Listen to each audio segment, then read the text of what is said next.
Assalamualaikum warahmatullahi wabarakatuh. Perkenalkan, nama saya Victoria Wicaksono. Di sini sebagai ketua di kelompok 3 dalam tugas besar Sistem Informasi Manajemen. Halo, nama saya Liliana. Halo, saya Rini Retno Widayanti. Hai, nama saya Ahmad Syauki. Baik, perkenalkan nama saya Muhammad Ilham Valentin.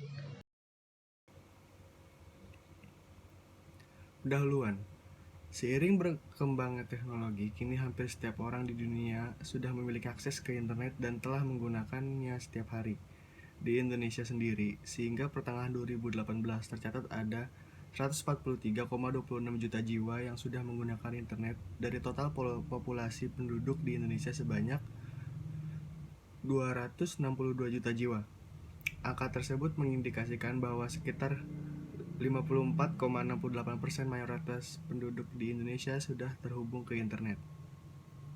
Pengguna internet di Indonesia umumnya didominasi oleh generasi milenial, rentang umur 19-34 tahun, sebanyak 49,52%, dan penggunaan internet untuk mengunduh atau menonton film menduduki posisi ketiga terbanyak pada pemanfaatan internet.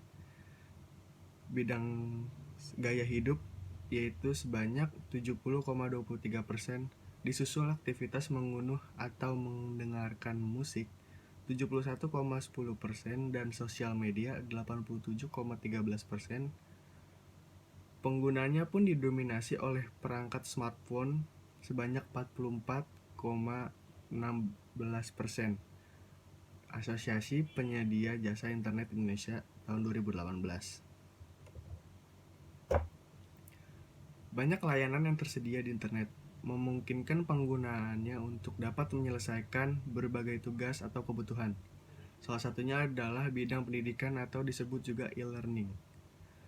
Tujuan pemanfaatan internet di bidang pendidikan seperti yang dikemukakan oleh Alafi dan Gallup 2003 diantara lain adalah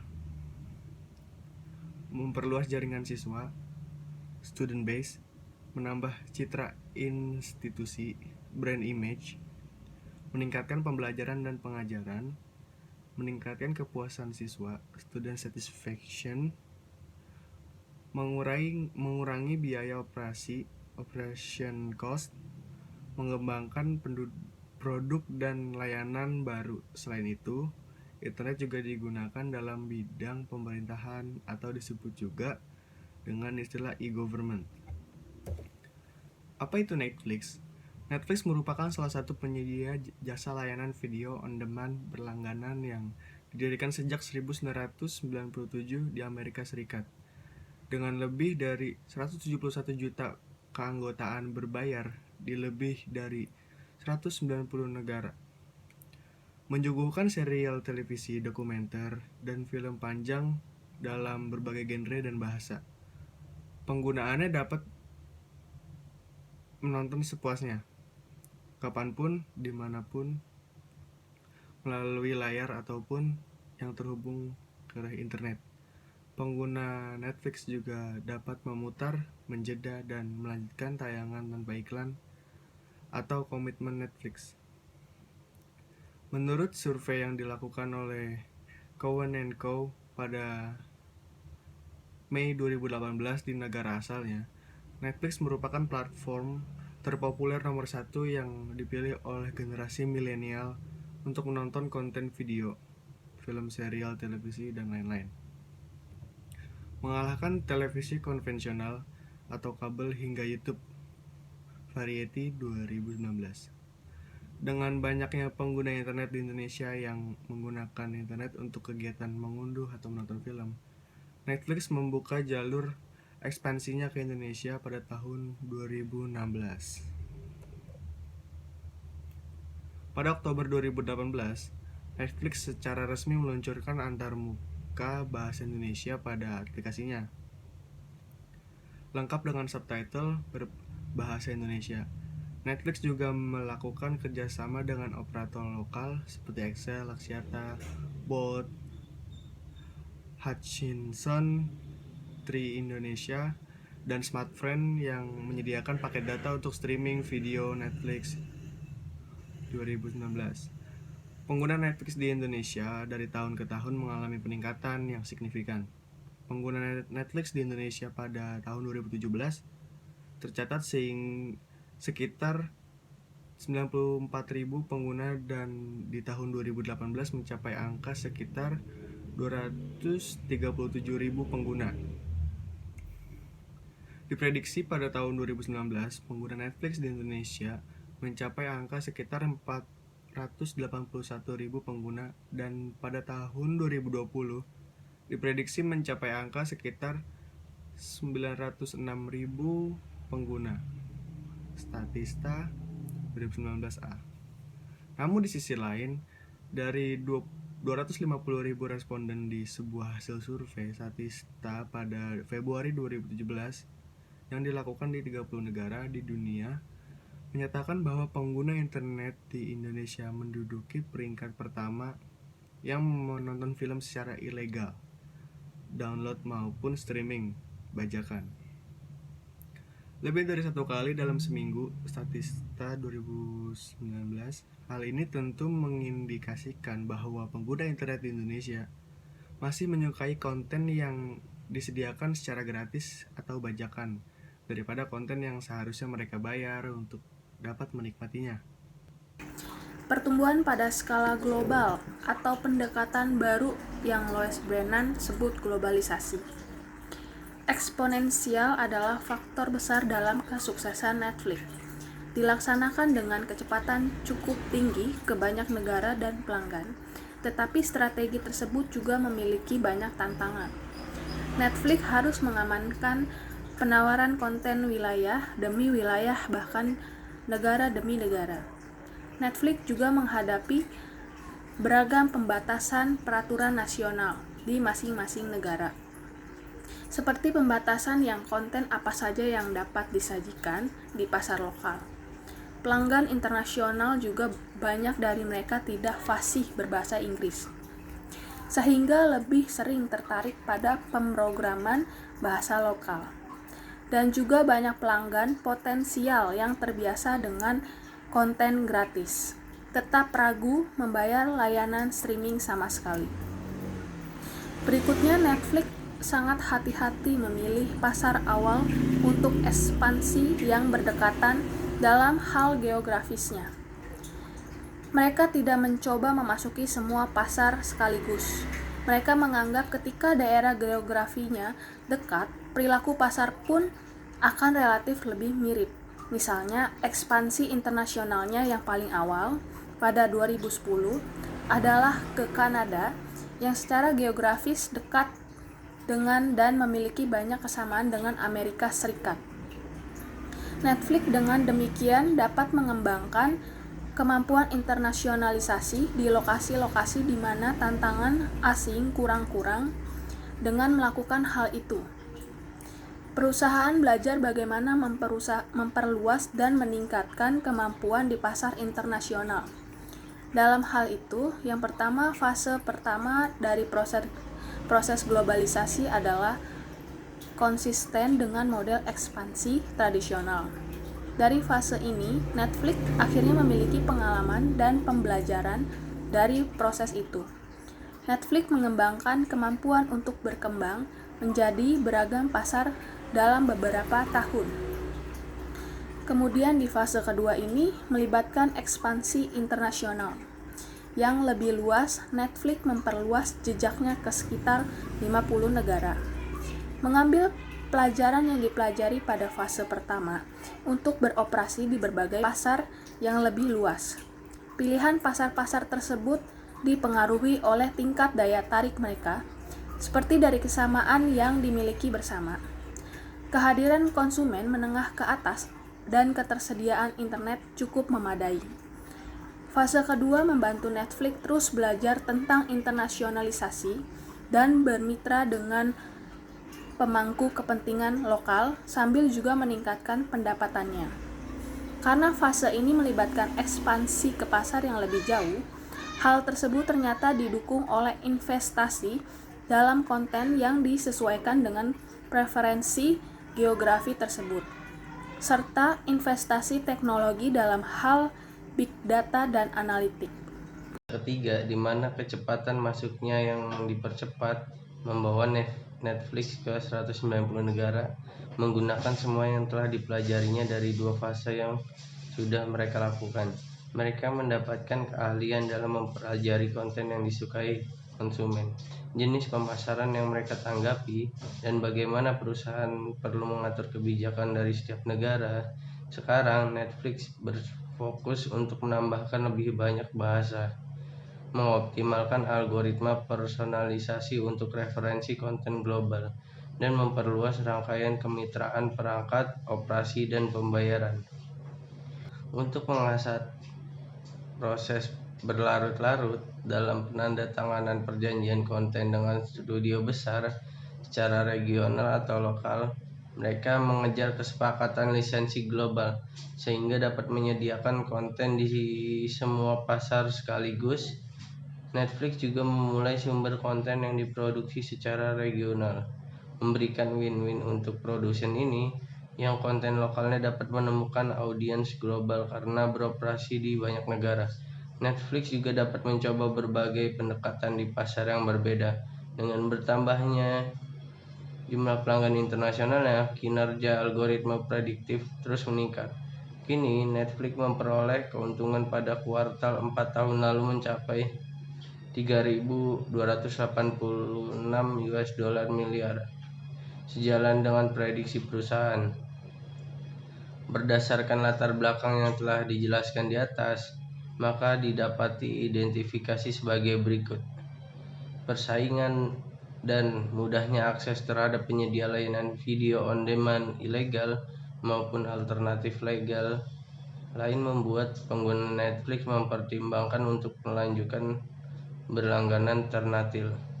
Netflix, pengguna internet di Indonesia umumnya menyukai konten yang disediakan secara gratis atau bajakan daripada konten yang seharusnya mereka bayar untuk dinikmati, yang menjadi salah satu penyebab masih tingginya pembajakan di Indonesia. Konten eksklusif dari Netflix masih banyak ditemukan di situs penyedia layanan video on demand ilegal dengan kualitas yang hampir sama.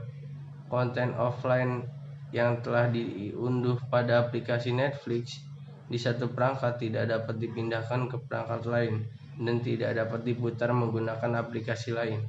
Mahalnya biaya berlangganan Netflix dan metode pembayaran yang hanya dapat dilakukan dengan kartu kredit dan sejenisnya, belum diketahui faktor-faktor yang mempengaruhi loyalitas pengguna Netflix di Indonesia untuk melanjutkan berlangganan di bulan-bulan berikutnya, serta kepuasan terhadap layanan yang telah diberikan oleh Netflix. Pimpinan strategis Netflix. Dalam perusahaan ini terdapat struktur dalam memimpin strategis pada Netflix, yaitu 1. Pendiri, CEO, dan ketua. Reed Hastings telah menjabat sebagai ketua sejak awal perusahaan. Hastings belajar matematika di Bowdoin College in Brunswick, Maine, dan mendapat anugerah The Sweet Prize pada tahun 1981 oleh Departemen Matematika dan menerima gelar BA pada tahun 1983. Untuk melengkapi pendidikannya, Hastings melanjutkan pendidikannya ke Stanford University dan menerima gelar Master dalam Ilmu Komputer. Mantan direktur Netflix, Bob Pisano, mengatakan, Hastings adalah seorang insinyur. Dia juga analitis dan sangat karismatik. Itu merupakan kombinasi yang langka. Hastings menciptakan visi untuk Netflix dan berkembang secara terus-menerus, mempertahankan bisnisnya berdasarkan faktor kritis yang dikembangkan oleh anggota lain dari tim manajemennya. Neil Hunt, CPO. Neil Hunt menciptakan dan mengelola situs Netflix. Dia telah menjabat sejak tahun 1999. Pekerjaannya dan keputusannya sangat penting, karena hasilnya adalah konsumen yang berinteraksi melalui perusahaan. Hans berfokus pada konsumisasi dan personalisasi atau memastikan setiap anggota Netflix menerima pengalaman untuk setiap kali mereka mengunjungi situs. Ini termasuk film yang mereka lihat pada setiap halaman, rekomendasi yang mereka terima pada film, dan alat-alat manajemen akun penting yang mereka gunakan, seperti antrian dinamis untuk memesan film. Han adalah ilmuwan penting yang memiliki keterampilan kepemimpinan untuk menginspirasi timnya untuk lebih inovatif dan dapat menciptakan perangkat lunak yang baik untuk penggunaan. 3. Ted Sarandos, CCO. Sejak tahun 2000, peran Sarandos adalah untuk mengelola dan mengolah hubungan yang baik dengan studio, jaringan, pembuat film, dan produser untuk mendapatkan akses ke film dan saluran distribusi. Perannya yang paling kritis adalah memastikan kepuasan kebutuhan pelanggan terpenuhi melalui seleksi video saat ini dengan setiap mengikuti tren baru dalam industri hiburan. 4. Leslie Kilograve, CMO. Karena Netflix adalah sebuah entitas online, Ibu Kilgore memiliki tanggung jawab untuk menemukan metode yang paling efektif dan biaya yang efisien untuk memperoleh pelanggan baru melalui berbagai pendekatan pemasaran. Keberhasilannya ditunjukkan bahwa lebih dari 90% anggotanya mengkonversikan untuk membayar pelanggan dan lebih dari 90% dari keluarga mereka dan teman-teman yang menceritakan tentang pelayanannya. Kelima, Barry McCarthy, CFO. Sejak tahun 1999, McCarthy telah menguasai urusan keuangan dan hukum untuk Netflix. Barry memiliki pengalaman yang luas di bidangnya, termasuk bekerja dengan Credit Suisse First Boston. Ia telah membantu perusahaan sehingga pendapatannya menjadi miliaran dolar dalam waktu 7 tahun. Keenam, Patty McCord, CTO. Ibu McCord telah bergabung dengan Netflix sejak 1998 dan telah membantu merekrut dan mempertahankan karyawan yang berbakat. Memiliki pengalaman sumber daya manusia selama 16 tahun dengan teknologi tinggi, ia memainkan peran besar dalam membangun budaya di mana karyawan yang dikhususkan untuk melayani layanan pelanggan yang unggul. Dia bersikeras tentang penjagaan organisasi yang baik dan ramping, di mana keterbukaan, pendekatan, dan kejujuran dihargai di atas segalanya. Para pemimpin strategi telah mengarahkan Netflix untuk menargetkan 3 segmen pelanggan yang berbeda, yaitu yang pertama, mereka yang suka akan kenyamanan rumah susun atau rumah gratis. Yang kedua, para penggemar film yang ingin mengakses ke jaringan yang luas. Yang ketiga, dan tawar-menawar yang ingin menonton full film atau lebih. Tantangannya adalah untuk menyimpan semua segmen bertema gembira pada saat yang sama. Netflix berharap dengan kebutuhan dan keinginan segmen pelanggan yang berbeda akan membantu menjadi kunci dalam membangun industri ini menjadi berkembang dan kompetitif. Hubungan kompetitif. Baru-baru ini, blockbuster IMC mendominasi industri persewaan film dengan beberapa ancaman persaingan dan memiliki pendapatan lebih dari 3 miliar. Netflix merubah strateginya dengan penggunaan teknologi baru dan adaptasi internet secara keseluruhan. Bisnis Netflix menarik perhatian kepada para pelanggan, khususnya pelanggan yang frustasi dengan jumlah biaya akhir yang ditetapkan oleh blockbuster.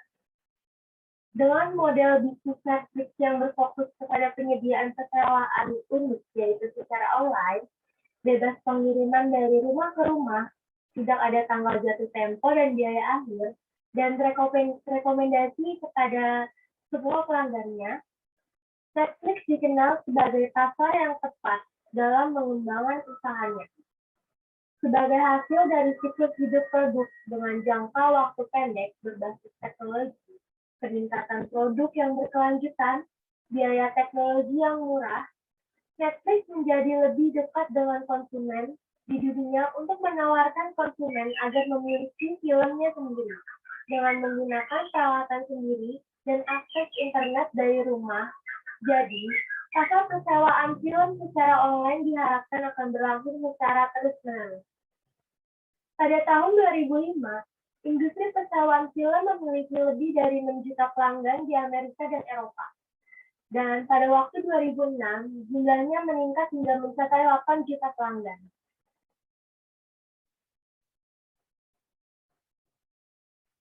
Netflix mengadakan kerjasama dengan berbagai perusahaan untuk mendukung program VOD ini.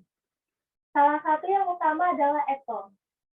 Film dan acara televisi dapat dilihat di Apple TV, iPod, and Mac.